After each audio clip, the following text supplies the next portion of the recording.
మనం అందరం గుడికి వెళ్తాం, భగవంతుడి ముందు కూర్చొని చేతులు జోడిస్తాం, కావలసింది కోరుకుంటాం. ఎప్పుడైనా ఆలోచించారా దేవుడికి ఏమనిపించుంటుందో? నా భక్తులు నా దగ్గరకొచ్చేది కోరికలు నెరవేర్చుకోవడానికి కానీ నన్ను కలవడానికి కాదు అని. అందరూ గుడికి వెళ్తారు, తమ తమ కోరికలని దేవుడి ముందు పెడతారు. ఒకవేళ వారి కోరికలు నెరవేరకపోతే నిరాశ చెందుతారు. కనుక ఇకపై ఎప్పుడు గుడికి వెళ్ళినా మీరు భగవంతుడి ముందు కూర్చోండి, నమస్కరించండి, ధన్యవాదాలు చెప్పండి. ధన్యవాదాలు దేవా, మీరు నాకు ఏదైతే ఇచ్చారో దానితో నేను సంతుష్టుడనయ్యాను అని.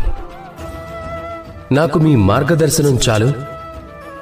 నేను చేస్తున్న కర్మల ద్వారా నాకు లభించే కర్మఫలంలోనే నేను కోరుకున్నవన్నీ లభించేలా చేయండి అని కోరుకోండి. ఒకవేళ కోరుకోవటానికి మాత్రమే గుడికి వెళ్తే మీరు ఆ దేవుడు ముందు ఎంతో చిన్నవారైపోతారు. అలా కాకుండా మీ పనిని మీరు చేసి దైవానికి కృతజ్ఞతలు చెప్పడానికి వెళ్తే మీరు నిజమైన దైవాన్ని చూడగలుగుతారు. రాధాకృష్ణ.